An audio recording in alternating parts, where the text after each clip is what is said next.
수능 점수 이해 및 정시 전형 요소에 대해서 한 번 더 이어서 알아보도록 하겠습니다. 네, 이건 모의고사 성적표인데요. 이 모의고사 성적표는 학생들이 학교에서 이제 받아오면, 그러니까 모의고사를 치고 나면 한 달 뒤쯤에 이게 학교에서 뽑을 수 있습니다. 그러면 각 담임 선생님들이 학생들한테 나눠주는데요. 집에 잘 안 들고 가는 경우가 많아요. 그래서 학부모님들이 또 담임 선생님한테 저 추가적으로 뽑아주세요 하시는 분도 있는데 여기서 같이 한번 보시면 되겠습니다. 자, 성적표는 다음과 같이 구성되어 있습니다. 제일 위에 과목별 성적 및 응시자수, 그 다음에 원점수, 표준점수, 석차, 백분위, 등급이 나와 있고요. 그 다음 왼쪽에 과목 및 유형별 득점 정보가 나와 있습니다. 이건 뭐냐면 국어 영역의 문법 몇 문제가 있는데 내가 몇 점을 맞았다. 수학에 추론이 있는데 몇 점을 맞았다. 영어에 읽기가 있는데 몇 점을 맞았다. 각 유형별로 내가 몇 점을 맞았다라는 것을 표현해 둔 부분입니다. 그래서 좀 더 세세한 부분을 분석해 볼 수 있고요. 그 다음에 오른쪽 부분은 한국사회 1번, 13번 이거 너 틀렸으니까 보충학습이 필요해 라고 이렇게 나타나져 있습니다. 그래서 보충학습이 필요한 그런 문항 정보들 따로 나와 있고요. 그 다음에 각 영역별 백분위 점수를 합한 것, 수학, 과학을 합쳤을 때, 국어, 수학, 과학을 합쳤을 때 백분위 점수가 어떻게 되는지 오른쪽에 나와 있습니다. 그 다음 제일 아래쪽에는 문항별 정오답 및 정답률이 나와 있는데 각 영역별로 1, 2, 3, 4, 5번 맞았다, 틀렸다. 그 다음에 어려운 문제다, 쉬운 문제다, A, B, C, D, E로 표현이 되어 있습니다. 그래서 내가 어떤 문제를 틀렸구나, 쉬운 문제를 틀렸구나, 어려운 문제를 틀렸구나를 보면서 분석을 할 수 있겠죠. 그래서 이 모의고사 성적표는 한 달 뒤에 나오기 때문에 학생들이 잘 보지 않는 경우들이 많습니다. 그래서 학부모님 또는 교사분들께서 이 부분을 잘 집어서 학생들 분석해서 자기가 틀리는 부분, 매번 틀리는 부분에서 틀리는 경우가 많거든요. 그래서 그런 부분들을 한 번 더 짚을 수 있도록 그렇게 지도해 주시면 좋을 것 같습니다. 자, 그런 반면에 수능 성적표입니다. 수능 성적표는 매우 간단하게 이렇게 제공이 되는데요. 표준점수, 백분위, 등급 이 세 가지 영역만 제공이 됩니다. 그래서 한국사와 그 다음에 영어 영역 같은 경우에는 등급만 제공이 되고요. 나머지들은 이렇게 표준점수, 백분위, 등급이 제공이 되는데 그러면 여기에 나타난 이 점수들에 대해서 어떤 의미를 갖는지 한 번 더 설명을 드리겠습니다. 자, 원점수입니다. 원점수는 수능 같은 경우에는 각 문항별로 2점, 3점, 4점 세 가지 형태의 배점이 되는데요. 그 점수를 단순하게 합산한 점수를 원점수라고 이야기를 합니다. 그래서 국어, 수학, 영어 같은 경우에는 100점 만점이 되겠고요. 나머지 영역들은 50점 만점이 되겠습니다. 그래서 원점수를 다 합쳤을 때 이렇게 점수를 보실 수 있겠습니다. 두 번째 표준점수입니다. 표준점수는 난이도에 따라서 원점수를 변환해 주는 점수인데요. 특히 과학 탐구 같은 경우에는 그런 얘기합니다. 어떤 과목을 선택했을 때는 70 몇 점이 나오는데 어떤 과목을 하면 60 몇 점이 나온다. 그래서 그 과목 선택에 따른 유불리가 있지 않느냐라고 얘기하는데 그 유불리를 좀 보정해 주는 점수가 되겠습니다. 그래서 국어, 수학, 직업탐구 영역 같은 경우에는 평균을 100에 맞추고요. 표준 편차를 20으로 퍼뜨립니다. 사회, 과학, 탐구, 제2외국어, 한문 같은 경우에는 평균을 50으로 표준 편차를 10으로 퍼뜨립니다. 여기서 표준 편차라 함은 중심, 그러니까 평균에서 얼마나 떨어져 있느냐를 이야기해 주는 건데 표준 편차가 0이면 전부 평균에 있는 거고요. 표준 편차라는 숫자가 커지면 커질수록 점점점 널리 퍼져 있는 겁니다. 그래서 동점자 수가 많으면 많을수록 그 학생들의 점수가 잘 받는지 못 받는지를 판단하기 어렵기 때문에 표준 편차를 넓혀줄수록 좀 더 넓게 분포된다라는 것을 알 수 있죠. 그래서 만약 과학 탐구를 예로 들어서 탐구 영역을 예로 들어서 밑에 보시면 50점 만점인데 만약 이 과목의 평균이 19.1점이고 9.2만큼 퍼져 있다라고 했을 때 이것을 보정해 주는 겁니다. 평균을 50에 맞추고 표준 편차 10에 맞췄을 때 더 넓게 퍼지는구나라는 것을 보실 수 있죠.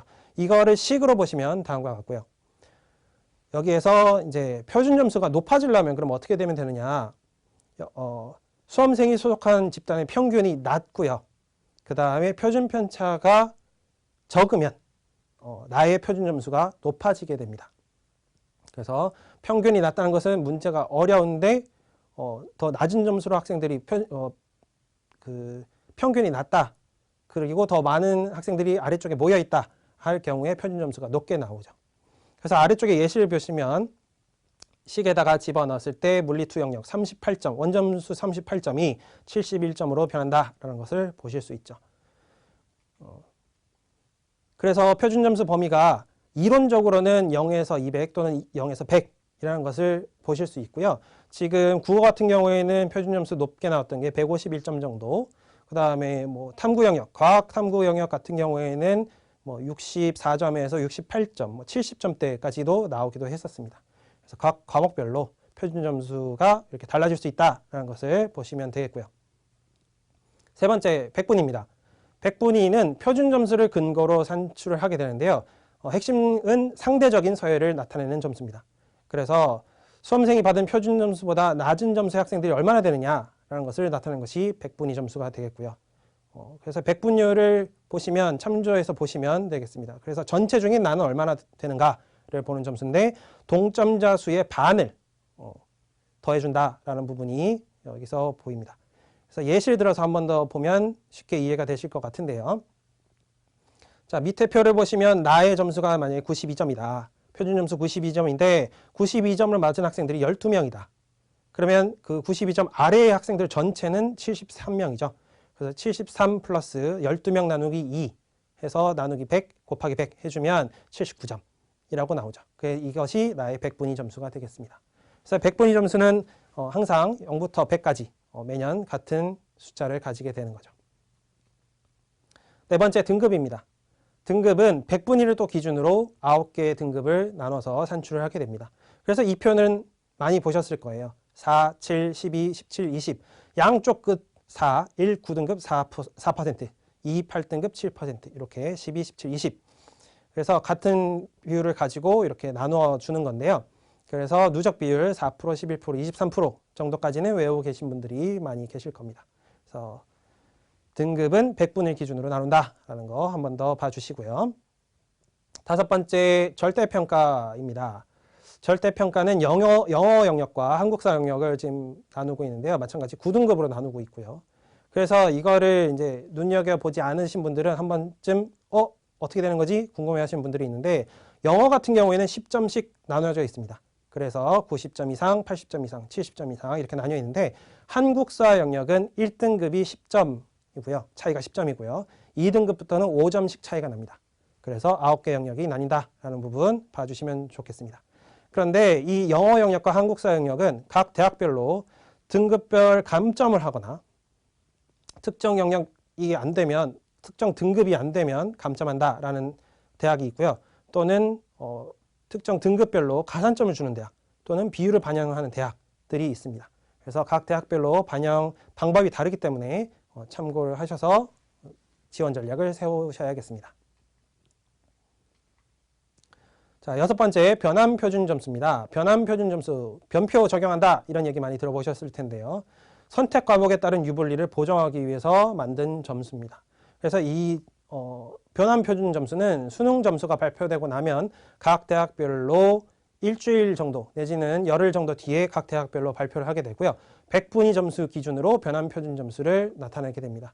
그래서 왼쪽 표에 보시면 백분위 점수에 따른 변환 표준 점수, 그래서 사회탐구 변환 표준 점수, 과학탐구 변환 표준 점수가 따로 발표되게 되는데 예시로 한번 보시겠습니다. 생명과학원 선택자, 화학원 선택자인데 표준 점수를 72점, 63점을 받았습니다. 단순 표준 점수로는 9점 차이가 나는데 이 과목의 백분위 점수를 보면 8점 차이가 나게 되죠. 그래서 이것을 백분위 기준으로 다시 백분위 100은 65.22로 하겠다. 백분위 92점은 63.69로 하겠다. 이 대학은 이렇게 발표를 했죠. 그래서 백분위 100, 백분위 92를 65.22, 63.69로 바꿨을 때 차이가 1.53점으로 줄어들게 됩니다. 그래서 표준 점수는 9점 차이인데 변환 표준 점수로 하게 되면 1.53점 차이밖에 안 나게 되죠. 그래서 변환 표준 점수를 발표하는 대학들은 탐구 영역의 어떤 효력을 좀 줄이겠다라는 의지를 가지고 있다는 거 그렇게 봐주시면 되겠습니다. 그래서 예시를 한번 들어드릴 텐데요. 2019학년도 수능 성적입니다. 그래서 A 학생 같은 경우에는 국어, 수학 영역의 점수, 그 다음에 과학탐구 영역 점수를 표준 점수를 다 더했을 때 387점, B 학생도 표준 점수를 다 더했을 때 387점, 똑같습니다. 그래서 표준 점수를 가지고는 똑같은 학생인가? 이렇게 생각할 수 있는데, 자, 국어 수학 영역을 봤을 때 B 학생이 A 학생보다는 좀 더 높은 점수를 받았구나. 그래서 A 학생은 탐구를 잘 받고 B 학생은 국어 수학을 잘 받구나. 이런 차이가 있습니다. 이때 다른 비율은 적용하지 않고요. 변표만 한번 적용해 보겠습니다. 변표만 적용했을 때 생명과학 100분위 100, 68.25, 지구과학 100분위 98, 66.8로 바꾸는 거고요. B 학생 같은 경우에는 60.84, 그 다음에 지구과학원 84를 61.7로 바꿨을 때 표준 플러스 변표를 하게 되면 두 학생의 점수가 차이가 이렇게 벌어지는 거죠. 그래서 B 학생의 점수가 더 높다라는 것을 알 수 있습니다. 그래서 대학은 이런 형태로 점수를 변환해서 학생을 선발한다라는 점을 알아두셔야겠고요. 그래서 단순 모의고사를 보고 나서 표준 점수가 얼마다, 그래서 그 대학을 지원 가능하다, 못하다라고 얘기하는 것은 상당히 위험할 수 있다라는 부분, 그래서 반영 지표부터 확인을 해야 된다라는 부분을 꼭 기억해 두시면 좋겠습니다.